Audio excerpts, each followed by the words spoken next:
Sunday. I'm not sure why I'm writing this down on paper and not on my computer. I guess I've just noticed some odd things. It's not that I don't trust the computer, I just need to organise my thoughts. I need to get down all the details somewhere objective, somewhere I know that what I write can't be deleted or changed. Not that that's happened. It's just, everything blurs together here, and the fog of memory lends a strange cast on things. I'm starting to feel cramped in this small apartment. Maybe that's the problem. I just had to go and choose the cheapest apartment, the only one in the basement. The lack of windows down here makes day and night seem to slip by seamlessly. I haven't been out in a few weeks, because I've been working on this programming project so intensively. I suppose I just want to get it done. Hours of sitting and staring at a monitor can make anyone feel strange, I know, but I don't think that's it. I'm not sure when I first started to feel like something was odd. I can even define what it is. Maybe I just haven't talked to anyone in a while. That's the first thing that crept up in me. Everyone I normally talk to online while I program has been idle, or they've simply not logged on at all. My instant messages go unanswered. The last email I got from anybody was a friend saying he'd talk to me when he got back from the store, and that was yesterday. I'd call with my cell phone, but reception's terrible down here. Yeah, that's it. I just need to call someone. I'm going to go outside. Well, that didn't work so well. As the tingle of fear fades, I'm feeling a little ridiculous for being scared at all. I looked in the mirror before I went out, but I didn't shave the 2-day stubble I've grown. I figured I was just going out for a quick cell phone call. I did change my shirt, though, because it was lunchtime, and I guessed that I'd run into at least one person I knew. That didn't end up happening. I wish it did. When I went out, I opened the door to my small apartment slowly. A small feeling of apprehension had somehow already lodged itself in me, for some indefinable reason. I chalked it up to having not spoken to anyone but myself for a day or two. I peered down the dingy grey hallway, made dingier by the fact that it was a basement hallway. On one end, a large metal door led to the building's furnace room. It was locked, of course. 2 dreary soda machines stood by it. I bought a soda from one the first day I moved in, but it had a 2-year-old expiration date. I'm fairly sure nobody knows those machines are even down here, or my cheap landlady just doesn't care to get them restocked. I closed my door softly and walked the other direction, taking care not to make a sound. I have no idea why I chose to do that, but it was fun giving in to the strange impulse not to break the droning hum of the soda machines, at least for the moment. I got to the stairwell and took the stairs up to the building's front door. I looked through the heavy door's small square window and received quite the shock. It was definitely not lunchtime. City gloom hung over the dark street outside, and the traffic lights at the intersection in the distance blinked yellow. Dim clouds, purple and black from the glow of the city, hung overhead.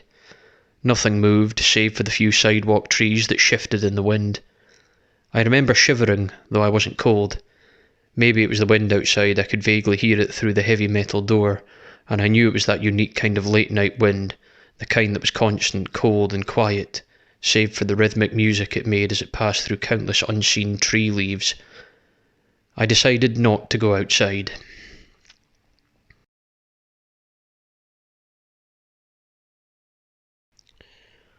Instead, I lifted my cell phone to the door's little window and checked the signal meter. The bars filled up the meter and I smiled. Time to hear someone else's voice, I remember thinking, relieved. It was such a strange thing to be afraid of nothing. I shook my head, laughing at myself silently. I hit speed dial for my best friend Amy's number and held the phone up to my ear. It rang once, but then stopped. Nothing happened. I listened to silence for a good 20 seconds, then hung up. I frowned and looked at the signal meter again. Still full. I went to dial her number again, but then my phone rang in my head, startling me. I put it up to my ear. "Hello?" I asked, immediately fighting down a small shock at hearing the first spoken voice in days, even if it was my own.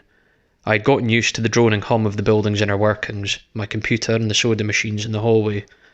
There was no response to my greeting at first, but then finally, a voice came. "Hey," said a clear male voice, obviously of college age, like me. "Who's this?" John? I replied, confused.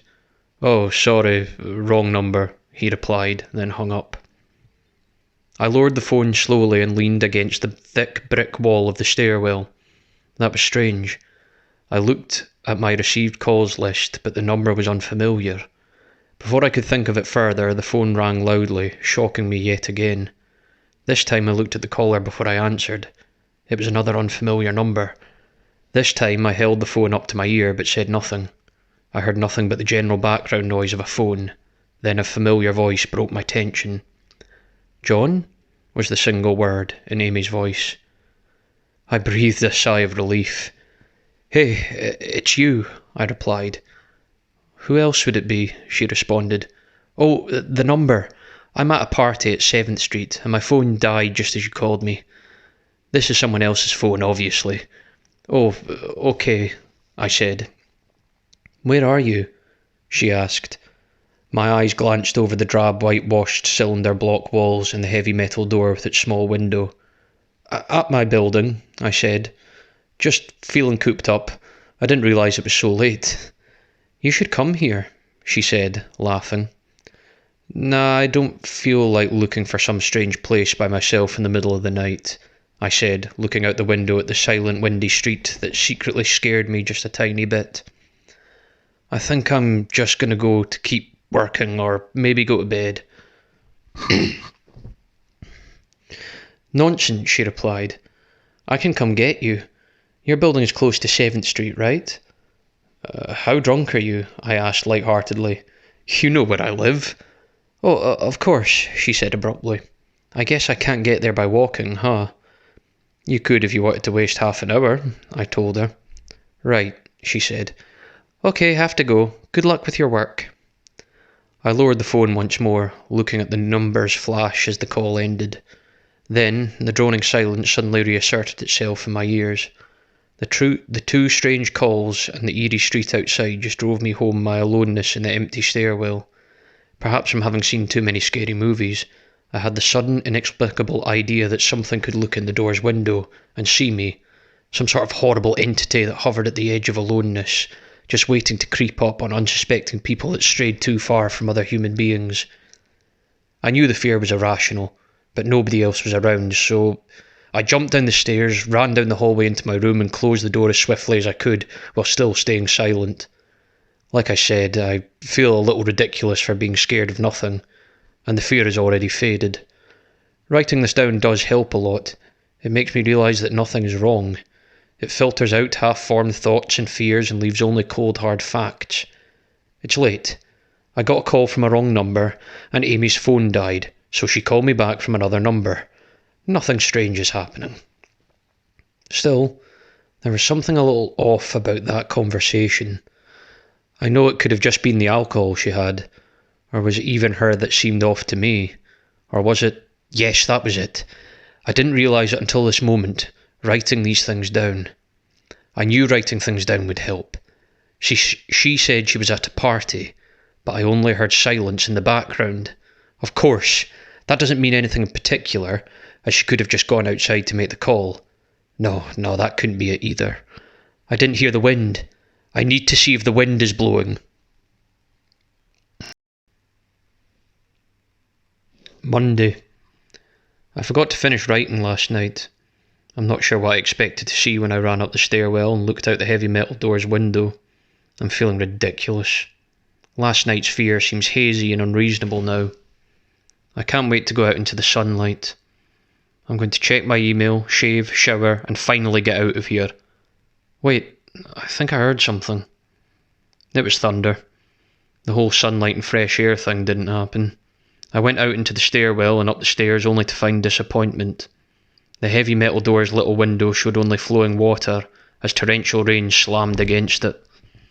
Only a very dim, gloomy light filtered in through the rain, but at least I knew it was daytime, even if it was a grey, sickly, wet day. I tried looking out the window and waiting for lightning to illuminate the gloom, but the rain was too heavy and I couldn't make out anything more than vague, weird shapes moving at odd angles in the waves, washing down the window. Disappointed, I turned around, but I didn't want to go back to my room. Instead, I wandered further up the stairs, past the first floor and the second. The stairs ended at the third floor, the highest floor in the building. I looked through the glass that ran up the outer wall of the stairwell, but it was that warped, thick kind that scatters the light. Not that there was much to see through the rain to begin with. I opened the stairwell door, and I wandered down the hallway. The 10 or so thick wooden doors, painted blue a long time ago, were all closed. I listened as I walked, but it was the middle of the day, so I wasn't surprised that I heard nothing but the rain outside. As I stood there in the dim hallway listening to the rain, I had the strange fleeting impression that the doors were standing like silent granite monoliths erected by some ancient forgotten civilization for some unfathomable guardian purpose. Lightning flashed, and I could have sworn that just for a moment the old grainy blue wood looked just like rough stone. I laughed at myself for letting my imagination get the best of me. But then it occurred to me that the dim gloom and lightning must mean there was a window somewhere in the hallway. A vague memory surfaced, and I suddenly recalled that the third floor had an alcove and an inset window halfway down the floor's hallway. Excited to look out into the rain and possibly see another human being, I quickly walked over to the alcove, finding the large thin glass window. Rain washed down it, as with the front door's window, but I could open this one. I reached a hand out to slide it open, but hesitated. I had the strangest feeling that if I opened that window, I would see something absolutely horrifying on the other side. Everything's been so odd lately, so I came up with a plan, and I came back here to get what I needed. I don't seriously think anything will come of it, but I'm bored, it's raining, and I'm going stir-crazy. I came back to get my webcam. The cord isn't long enough to reach the third floor by any means, so instead I'm going to hide it between the 2 soda machines in the dark end of my basement hallway, run the wire along the wall under my door, and put black duct tape over the wire to blend it in with the black plastic strip that runs along the base of the hallway's walls. I know this is silly, but I don't have anything better to do. Well, nothing happened. I propped open the hallway to stairwell door, steeled myself, then flung the heavy front door wide open and ran like hell down the stairs to my room, and slammed the door.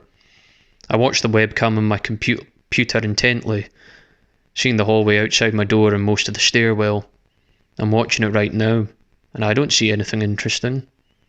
I just wish the camera's position was different, so that I could see out the front door. Hey, somebody's online.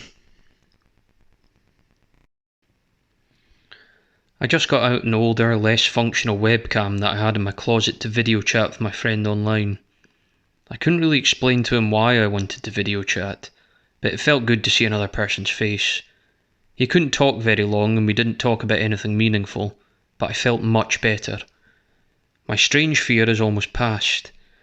I would feel completely better, but there was something odd about our conversation.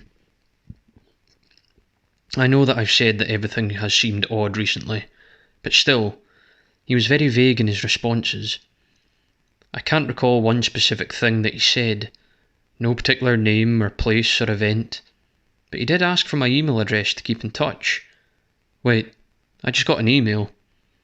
I'm about to go out. I just got an email from Amy that asked me to meet her for dinner at the place we usually go to.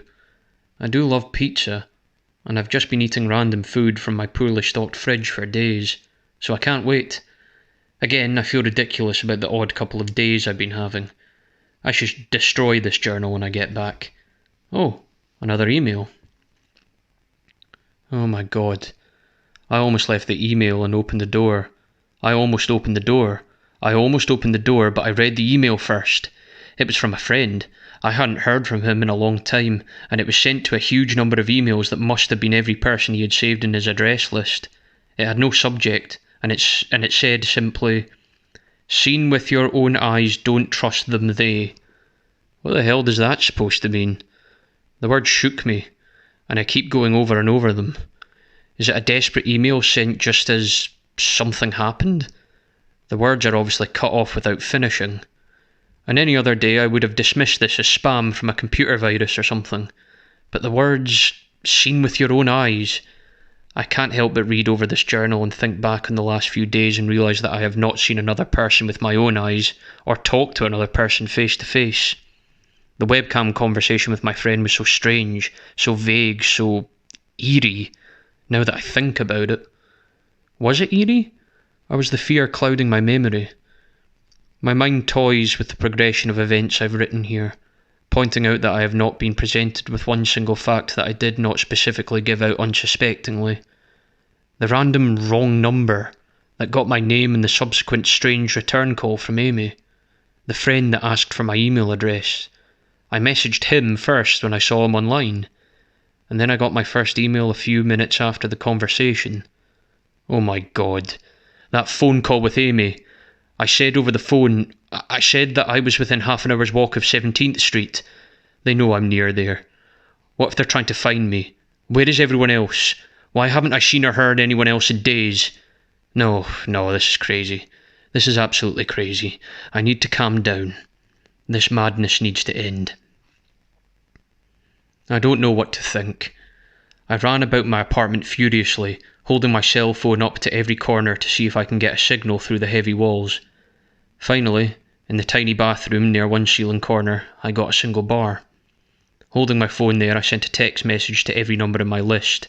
Not wanting to betray anything about my unfounded fears, I simply sent, "You seen anyone face to face lately?" At that point, I just wanted any reply back. I didn't care what the reply was, or if I embarrassed myself. I tried to call someone a few times, but I couldn't get my head up high enough, and if I brought my cell phone down even an inch, I lost signal. Then I remembered the computer, and rushed over to it, intent on messaging everyone online. Most were idle or away from their computer. Nobody responded. My messages grew more frantic, and I started telling people where I was and to stop by in person for a host of barely passable reasons. I didn't care about anything by that point. I just needed to see another person. I also toured my apartment looking for something that I might have missed. Some way to contact another human being without opening the door. I know it's crazy. I know it's unfounded. But what if? I just need to be sure. I taped the phone to the ceiling in case. Tuesday. The phone rang. Exhausted from last night's rampage, I must have fallen asleep. I woke up on the phone ringing and ran into the bathroom, stood in the toilet and flipped open the phone taped to the ceiling. It was Amy, and I feel so much better. She was really worried about me, and apparently had been trying to contact me since the last time I talked to her. She's coming over now, and yes, she knows where I am without me telling her. I feel so embarrassed. I'm definitely throwing this journal away before anyone sees it. I don't even know why I'm writing it now. Maybe it's just because it's the only communication I've had at all since, God knows when. I look like hell too. I looked in the mirror before I came back here. My eyes are sunken, my stubble is thicker, and I just look genuinely unhealthy. My apartment is trashed, but I'm not going to clean it up. I think I need someone else to see what I've been through. These past few days have not been normal. I'm not one to imagine things. I know I've been the victim of extreme probability. I probably missed seeing another person a dozen times. I just happened to go out when it was late at night, or the middle of the day, when everyone was gone. Everything's perfectly fine, I know this now. Plus, I found something in the closet last night that has helped me tremendously.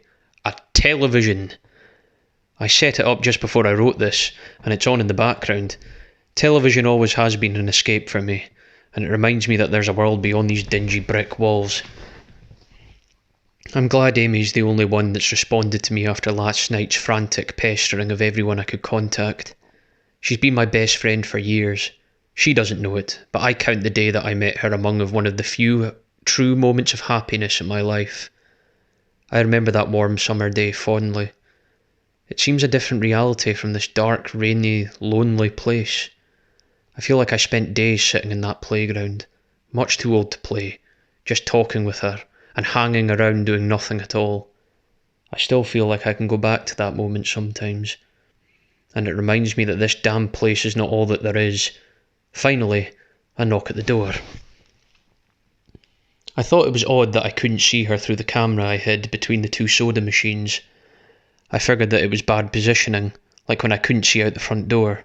I should have known. After the knock, I yelled through the door jokingly that I had a camera between the soda machines because I was embarrassed.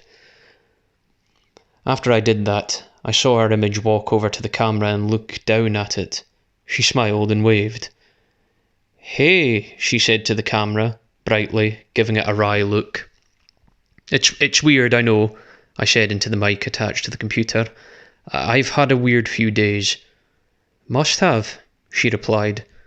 "Open the door, John." I hesitated. How could I be sure? "Hey, humour me a second here," I told her through the mic. "Tell me one thing about us, just to prove you're you,